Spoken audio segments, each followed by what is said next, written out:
शिव पुराण कथा। शिव गणों का असुरों से युद्ध। राहु नाम का वो दूत अब बर्बर नाम से प्रसिद्ध हो गया। अब वो अपना नया जन्म समझ करके धीरे धीरे जलंधर के पास गया। उसने अपने स्वामी जलंधर को शंकर जी के सभी बातों से अवगत कराया। जलंधर ने ये सुनकर के अपनी सेना को युद्ध के लिए आज्ञा प्रदान की। कलेनिमा और शुभ निशुभ सभी महाबली दैत्य युद्ध के लिए सजने लगे। सभी दिशाओं से करोड़ों असुर निकल पड़े। इस प्रकार सागर पुत्र जलंधर युद्ध करने के लिए निकल पड़ा। आकाश में मेघ छा गए, अनेक अपशगुन होने लगे। शुक्राचार्य तथा छिन्न सिर वाला राहु सामने आए।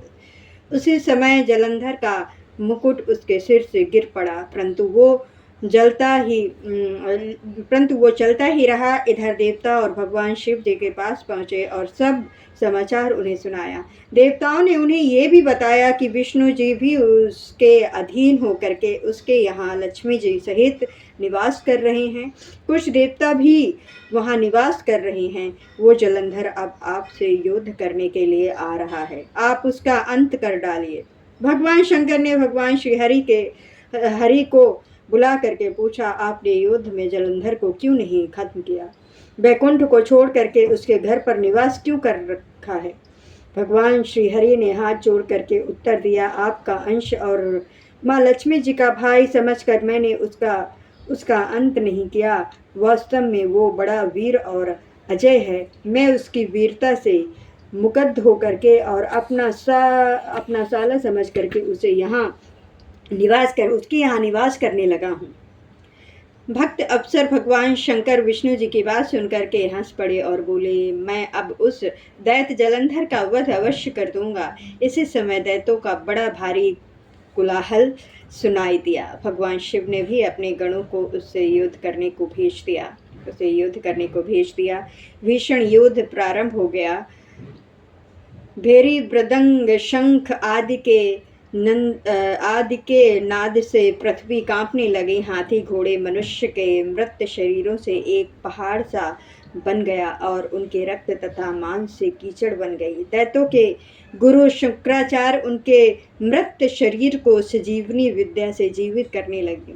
ये देखकर भगवान शिव के क्रोध की सीमा न रही। उनके मुख से एक भयंकर कन्या उत्पन्न हुए। उसकी दोनों बाहें ताड़ के वृक्ष के समान लंबी थी। ये कन्या असुरों का भक्षण करने लगी तथा शुक्राचार्य को अपनी योनि में छिपा लिया और वो स्वयं अंतर्धान हो गई। शुक्राचार्य के लुप्त हो जाने पर दैत्य घबरा गए। वे युद्ध भूमि को छोड़ करके भागने लगे। निशुभ और कलेनी आदि वीरों ने भागते हुए असुरों को रोका। गणेश और कार्तिक आदि गणों के साथ दैत्यों का भारी संग्राम होने लगा। शिव जी के गणों ने शुभ निशुभ और कलेनिम आदि को पराजित कर दिया। यहाँ ये देखकर जलंधर एक रथ में बैठ करके वहां आया। उस रथ पर एक लंबी पताका फहरा रही थी। जलंधर घोर गर्जना करने लगा। उसके बाद उसने बाणों की वर्षा करके कुहरा सा पैदा कर दिया। ऐसा करने से पृथ्वी आकाश सब ढक गए। जलंधर ने बाणों की वर्षा करके नंदी गणेश कुमार कार्तिकाय आदि को ढांक दिया। कार्तिकाय ने एक शक्ति द्वारा जलंधर को धराशायी कर दिया, परंतु वो उठ करके क्रोध में भर करके गदा से प्रहार करने लगा। गणेश और नंदी व्याकुल होकर के धराशायी हो गए तथा वीरभद्र का सिर फट गया। वीरभद्र को पृथ्वी पर गिरा देख करके शंकर जी गण युद्ध क्षेत्र से भागने लगे। रौद्र रूप धारण करके भगवान शंकर नंदी पर सवार होकर के युद्ध भूमि पर पहुंचे। उनके रौद्र रूप को देख करके असुर सैनिक भागने लगे। इस पर जलंधर हजारों बाणों की वर्षा करता हुआ भगवान शिव जी की ओर बढ़ा। उसके वीर सैनिक भी शिव जी की ओर दौड़ पड़े। भगवान शिव जी ने जलंधर के बाणों के जाल को काट दिया। खडंग रोमा दैत्य को देखकर भगवान भोलेनाथ ने अपने फरसे से काट दिया। किसी को नंदी ने मार गिराया और बालक को शिव जी ने मार गिराया। जलंधर ने अपने शुभ आदि असुरों के उत्साहित किया। जलंधर ने 70 बाणों को चला करके शिव जी को बांधना चाहा, परंतु शिव जी ने उसके सभी बाणों को काट डाला। शिव जी ने जलंधर की ध्वजा, छत्र आदि सभी को काट दिया। 7 बाणों से जलंधर के धनुष को भी उन्होंने काट दिया। जलंधर अब गदा लेकर के शिव जी की ओर दौड़ा। भगवान भोलेनाथ ने उसकी गदा को भी टुकड़े टुकड़े कर डाले। अब मायावी जलंधर शिव जी का रूप रख करके पार्वती जी के पास गया। पार्वती जी को देखकर मार्ग में ही उसका वीर प्राप्त हो गया। पार्वती जी जलंधर को पहचान गईं और अंतर्धान होकर के सागर के तट पर चली गईं। तब विष्णु जी पार्वती के पास गए और पार्वती जी ने उनसे पूछा, क्या तुम्हें दुष्ट जलंधर का कृत्य मालूम नहीं है? विष्णु जी ने उत्तर दिया, मुझे आपकी कृपा से सब कुछ ज्ञात है। पार्वती जी ने विष्णु जी से कहा, इस दैत्य ने जो मार्ग खोला है उसका अनुसरण कर तुम उसकी पत्नी का पतिव्रता धर्म नष्ट करो। ये मेरी आज्ञा है। ऐसा करने से ही ये दैत्य समाप्त होगा। वृंदा का पतिव्रता भंग। भगवान श्री हरि जलंधर दैत्य के एक नगर में पहुंच करके एक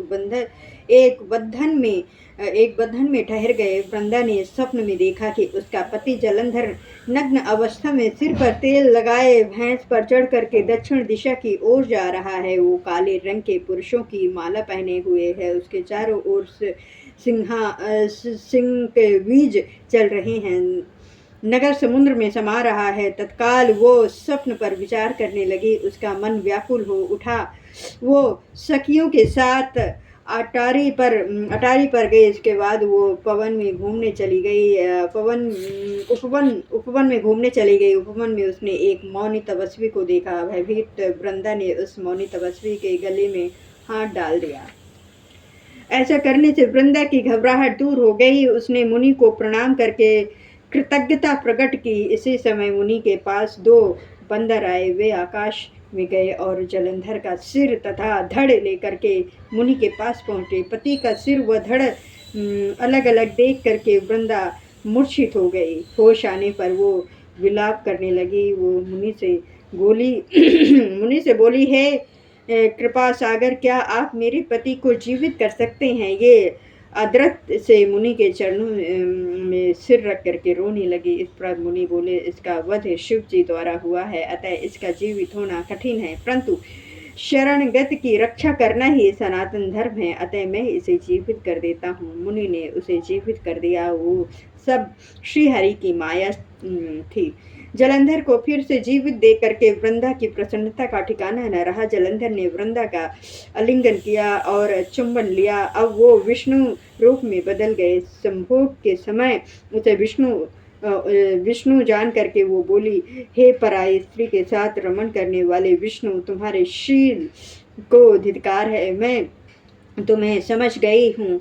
तुम मेरे पति नहीं अपितु मायावी हो। तुमने मुझे जो 2 राक्षस दिखाए थे वे कभी तुम्हारी पत्नी का हरण कर लेंगे। ये सर्वेश्वर मुनि तुम्हारा साथी बनेगा। ये बंदर तुम्हारी सहायता करेंगे। तुम्हें उस समय महान दुख प्राप्त होगा। इतना कहकर वृंदा अग्नि में प्रवेश कर गई तथा उसका तेज पार्वती जी में समा गया। जय महादेव, जय महादेव, जय महादेव।